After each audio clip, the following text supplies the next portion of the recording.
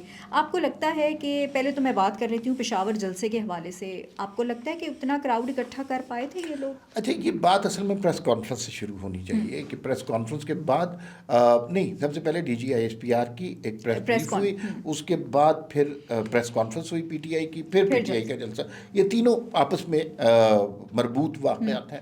D G I S P R کا غصہ بڑا واضح تھا, ان کی باڈی لینگویج بڑی کلیئر تھی اور انہوں نے واضح طور پر کہہ دیا کہ اب اس طرح کی کوئی جو فوج کے حوالے سے اور ریاست پاکستان کے حوالے سے کسی قسم کے ہزیمت آمیز ٹویٹ یہ سب کچھ برداشت نہیں کیا جائے گا.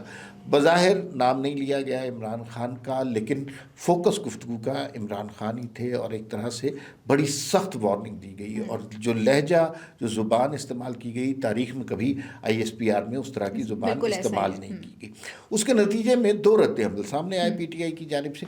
ایک تو مقامی طور پر جو سوشل میڈیا ہے وہ خاموش ہو گیا اور انہیں پتہ چل گیا کہ اب کوئی بچت نہیں ہے. لیکن جو لوگ ملک سے باہر بیٹھے ہیں انہوں نے کافی غلیظ کیمپین چلائی اور D G I S P R کے والد کے حوالے سے بھی ایک انتہائی فضول کیمپین انہوں نے آغاز کی جو کہ سراسر لاغو اور جھوٹ ہے.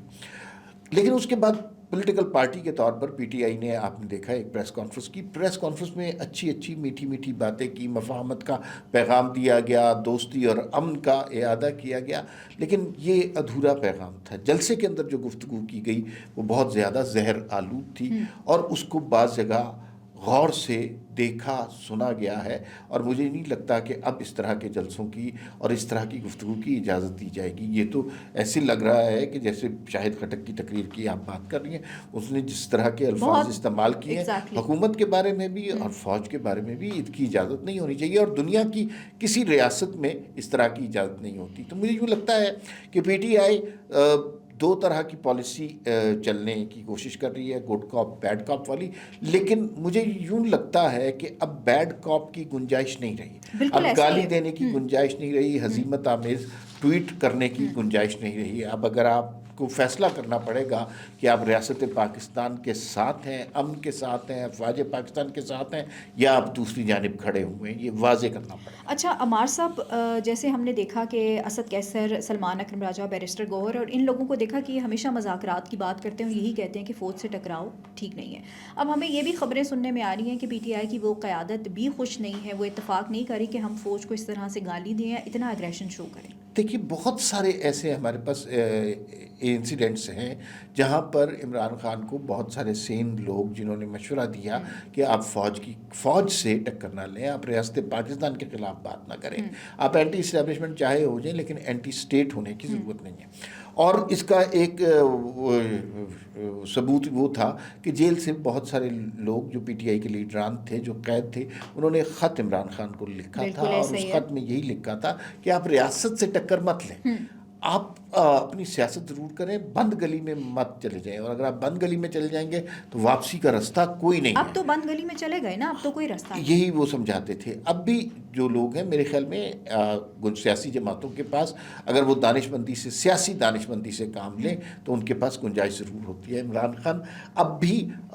فوج کے خلاف ہزیمت آمیز ٹویٹ سے گریز کر لیں, اب بھی وہ جو بیانیاں بنانے کی کوشش کر رہے ہیں فیلڈ مارشل کے خلاف یا انہیں جس طرح کے الفاظ سے پکار رہے ہیں اس سے توبہ کر لیں, 9 مئی پر معافی مانگ لیں, تو یقیناً کوئی نہ کوئی گنجائش نکل سکتی ہے. لیکن اس طرح آپ پریشر میں لا کر فوج سے سمجھ رہے ہیں کوئی کام کرا لیں گے تو میرا نہیں خیال کہ وہ موجودہ صورتحال میں ممکن ہے. تو وہ پھر جس طرح فیصل والا بات کر رہے تھے کہ پیر سے جو ہے وہ آپ نئی ایکٹیویٹیز دیکھیں گے, سب کچھ دیکھیں گے, -1 کی باتیں پہلے ہوتی تھی, انہوں نے کہا اب تو سب مائنس ہوں گے. لیکن عمار صاحب میرا سوال یہ ہے کہ پارٹی ہے ہی نہیں ہے, رجسٹرڈ پارٹی نہیں ہے, وہاں جو پارٹی کے باقی جو اسٹرکچر ہے وہ رجسٹرڈ نہیں ہے, اس طرح خراب ہے, تو پھر مائنس کرنے کی کیا ضرورت ہے؟ دیکھیے 2 فیکٹر ایسے ہیں جو بہرحال پریشان کن ہیں. ایک تو عمران خان کا ٹویٹر ہینڈل ہے جس کی انڈیا میں, اسرائیل میں, افغانستان میں بڑی پذیرائی ہوتی ہے, اس سے ٹویٹ ہوتی ہے, وہ بریکنگ نیوز چلتی ہے ہم اس کا انڈیا سراغ میں. کیوں نہیں لگا لیتے, میرا ہاں سوال. یہ میں آپ کا بالکل جینوئن سوال ہے. ریاست پاکستان کو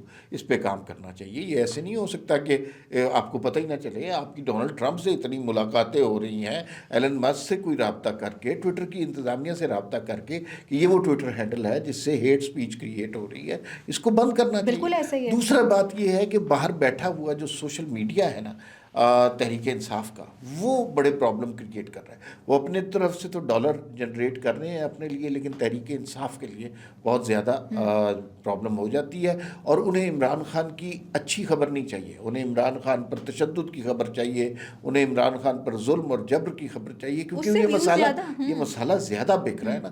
تو وہاں پر یہ صورتحال ہے. یہ 2 فیکٹرز جب تک کنٹرول نہیں ہوں گے, جب تک یہ ٹرول بریگیڈ کنٹرول نہیں ہوگی, جب تک عمران خان کا ٹویٹر ہینڈل کنٹرول نہیں ہوگا, جب تک 9 مئی کے اقدامات پر معافی نہیں مانگی جائے گی, میرا نہیں خیال کہ کوئی ہمیں ایسی صورتحال نظر آتی ہے جو تحریک انصاف کے لیے سہولت کا باعث بنے. چلیں دیکھتے ہیں کہ کیا ہوتا ہے. علی امین گنڈا پور کدھر غائب ہیں؟ سنا ہے کہ ان کو جلسے میں باقاعدہ انوائٹ بھی نہیں کیا گیا. کیا کوئی اور اپنے حلقے میں کوئی ایکٹیویٹیز کر رہے ہیں کہ کیوں نہیں آ رہے سامنے؟ علی امین گنڈا پور کے بارے میں کچھ ذرائع نے یہ خبر دی ہے کہ وہ جلد ہی باؤنس بیک کرنے کی تیاری کر رہے ہیں, اور اسی لیے وہ موجودہ سیٹ اپ کے ساتھ زیادہ دکھائی نہیں دینے چاہ رہے.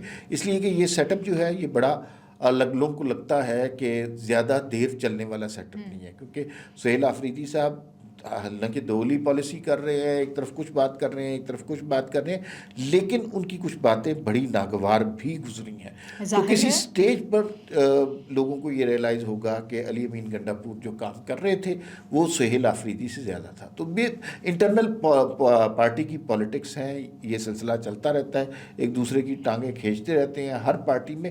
تو کسی سٹیج پر آپ دیکھیے گا کہ سہیل آفریدی کا سب سے بڑا دشمن علی امین گنڈا پور ثابت ہوگا, جو اس وقت منظر عام سے غائب ہیں. حالانکہ وہ اگر چاہیں تو سہیل آفریدی کی بہت سی مدد کر سکتے ہیں, لیکن وہ اس سے منکر ہو گئے, وہ نہیں کر رہے, اور وہ بالکل منظر عام سے غائب ہیں, اس لیے کہ ان کے ذہن میں باؤنس بیک کی خواہش جگمگا رہی ہے. اچھا, یہ بڑی خبر دی ہے. چلیں دیکھتے ہیں کہ اب وہ باؤنس بیک جو ہے نا وہ کب ہوتا ہے. اچھا ہمارے صاحب, آج اب آپ نے بڑا ایک اچھا کالم لکھا. ہم نے دیکھا کہ ایک جج کے بیٹے نے 2 بچیوں کو چل دیا, اور اس کے بعد جو ہے وہ کہا یہ جا رہا ہے کہ فیملی نے ان بچوں کو معاف کر دیا.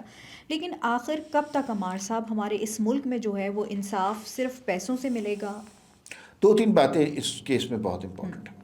ہماری عدلیہ جو ہے وہ انصاف کے حوالے سے کوئی بہت زیادہ معروف نہیں ہے. آپ نے دیکھا کہ دنیا کی رینکنگ میں شاید 140واں نمبر ہے انصاف کے حوالے سے.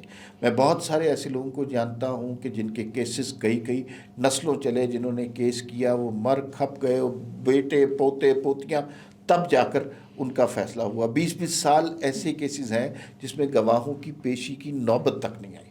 اس سماج میں, اس عدالتی نظام میں ایک کیس ایسا چلتا ہے کہ 5 دن کے اندر اس کا فیصلہ آ جاتا ہے.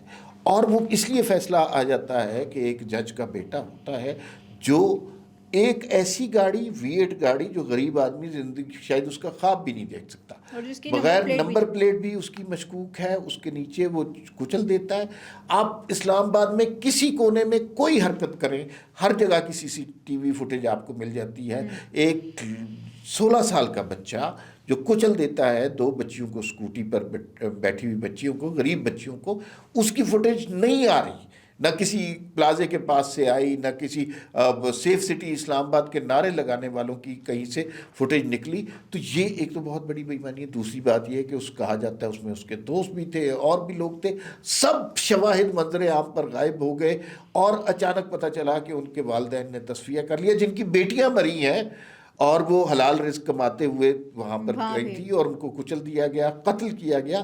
انہوں نے اچانک تصفیہ کر لیا اور معاملہ ختم شد ہو گیا. تو یہ انصاف کے نظام پر بہت بڑا تانا ہے. وہ جج جو 9 سال سے اس بچے کو گاڑی چلانے کی تربیت دے رہا تھا، وہ خود بھی شریک جرم ہے. اور جب اس کی عدالت میں اب کوئی مقدمہ آئے گا تو اسے کہنا چاہیے کہ میں وہ ہوں جو قاتلوں کو پناہ دیتا ہوں، اور میرے بیٹے نے 2 بچیوں کو قتل کیا اور میں نے اس کی جان بچائی. تو آپ بتائیے آپ کو مجھ سے کیا چاہیے؟ تو لوگوں کو، اس جج صاحب کو کم از کم خود تو استعفیٰ دے دینا چاہیے. بالکل ایسا ہی ہے. پھر خود ساری لگژریز انجوائے کرتے ہیں ہمارے صاحب، پھر بچے بھی ان کے یہی کام کرتے ہیں. لیکن سوال ہمارے صاحب سمپل اتنا ہے کہ اگر فیملیز کمزور تھیں تو ریاست تو کمزور نہیں تھی نا. تو ریاست کو بالکل کرنا چاہیے. اور میں نے آج کا کالم اس لیے لکھا کہ دیکھیں یہ جج وکلا کو، اس موقع پہ وکلا کو سامنے آنا چاہیے. ہم نے دیکھا کوئی واقعہ ہوتا ہے، وکلا سامنے آتے ہیں، احتجاج کرتے ہیں، اور ان کی تنظیموں سے جج بھی ڈرتے ہیں، عدالتی نظام بھی ڈرتا ہے، حکومتیں بھی، سارے وکیل خاموش ہیں. یہ جج جو سپریم کورٹ میں بیٹھے ہوئے ایک دوسرے کو خط لکھتے ہیں، ٹی وی پہ ٹکر چلتے ہیں، یہ نعرے لگاتے ہیں کہ ہم نے اتنے وزیر اعظم گرا دیے، اتنے وزیر اعظم حکومتیں پلٹا دی، سارے خوش چپ ہیں. تو ایک اپنے ساتھی کو بچانے کے لیے پورا انصاف کا جو ڈپارٹمنٹ ہے وہ چپ ہے. تو اس پر کسی نہ کسی کو آواز اٹھانی چاہیے، اور اس شخص کو جج نہیں رہنا چاہیے، اور اس بچے کو جو قاتل ہے اس کو سزا ملنی چاہیے، اس کو سزا ملنی چاہیے. انصاف کا جو ہے نا، انہوں نے قتل کر دیا ہے. خیر، لیکن ایک کیس ہم نے کل اور بھی دیکھا ہمارے صاحب، ڈکی بھائی کا کیس تھا. ہم نے دیکھا کہ 100 دن وہ جیل میں رہ کے آئے، اور کہا یہ جا رہا تھا کہ ان پہ گیمبلنگ کا کیس ہے، وہ جوئے کو پروموٹ کرتے ہیں. کل انہوں نے ایک اپنا وی لاگ کیا. یوزلی میں بھی ان کے وی لاگس نہیں دیکھتی، یا بہت سے ایسے لوگ ہوں گے جو نہیں دیکھتے ہوں گے، لیکن اس کے بعد سے سوشل میڈیا کے اوپر، ہر چینل کے اوپر ان کی یہی بات کی جا رہی ہے کہ انہوں نے بتایا کہ کس طریقے سے NCCI کا وہ بندہ جس نے چودھری سرفراز نام بتایا جا رہا ہے، کس طرح سے تھپڑ مارے، ایک بچے کو کال کر کے اس کے سامنے تھپڑ مارے. ہمارے سب سے پہلے تو چلیں ٹھیک ہے کہ آپ ایک ادارے میں ایک ملازم ہیں، سب کچھ ہے، لیکن انسانیت بھی ایک چیز ہوتی ہے. اتنا تکبر. ڈکی بھائی کی سٹوری جو ہے نا، وہ جج کی سٹوری سے بہت زیادہ مختلف نہیں ہے. جو سائبر کرائم والے ہیں نا، ان کا کام انصاف دینا ہوتا ہے، ان کا کام تشدد نہیں کرنا ہوتا. دنیا میں کسی بھی سطح پر کوئی بھی حکومتی اہلکار کسی بھی سائل کے اوپر تشدد نہیں کر سکتا. یہ تشدد کر رہے ہیں، اس کو انسلٹ کر رہے ہیں، ایک بچے سے اس کو گالیاں دلوا رہے ہیں، اور پھر اس سے پیسے ہی پکڑے. کروڑوں روپیہ رشوت میں لیا گیا. تو یہ وہی بات ہے کہ جنہوں نے انصاف کرنا ہے، جنہوں نے عدل کرنا ہے، جن کے پاس ہم درخواستیں لے کے جاتے ہیں، اگر وہ خود ہی بے ایمان ہے، کرپٹ ہے، چور ہے، ظالم ہے، تو پھر کوئی آدمی کہاں سے انصاف لینے جائے گا؟ یہ سائبر کرائم والوں سے لوگوں کو توقع ہوتی ہے کہ یہ ان کی جان بچائیں گے، لیکن ان کی جان بچانے کو ان کے دوسرے بھائی آئے ہیں، یہ والے بھائی نہیں آئے. تو اس سے یوں لگتا ہے کہ ہمیں ہر کام کے لیے بہرحال دوسرے بھائیوں کی ضرورت پڑتی ہے. ہم دیکھ رہے ہیں یہ نہیں ہونا چاہیے، کسی بھی سماج میں یہ نہیں ہونا چاہیے، لیکن یہ ہو رہا ہے. اور اس کی کچھ وجوہات ہیں، اس لیے کہ لوگوں کو کہیں اور سے انصاف نہیں مل رہا. بالکل ایسا ہی ہے. اور ہمارے صاحب آپ یہ دیکھیں نا کہ وہ جو چودھری سرفراز صاحب ہیں، ان کے میں ویڈیو کلپس بھی دیکھ رہی تھی کہ جس طرح سے وہ بتا رہے تھے کہ نہیں ہمارے معاشرے میں یہ چیز ہونی چاہیے، ایک لیکچر دے رہے تھے، اور اس کے بعد دیکھا کہ ان کو جو ہے وہ گرفتار بھی کیا گیا. اسی طرح کرپشن کے ان پہ کیسز تھے. اب یہ کب ان کو ایسی مثالی سزا ملنی چاہیے؟ آپ کو لگتا ہے کہ مل سکے گی یہ سزا؟ اصل میں نا بات یہ جو آپ نے بات کی نا، میں نے ان کی تقریر سنی، جس طرح وہ کرپشن کے خلاف جہاد کرنے لگے.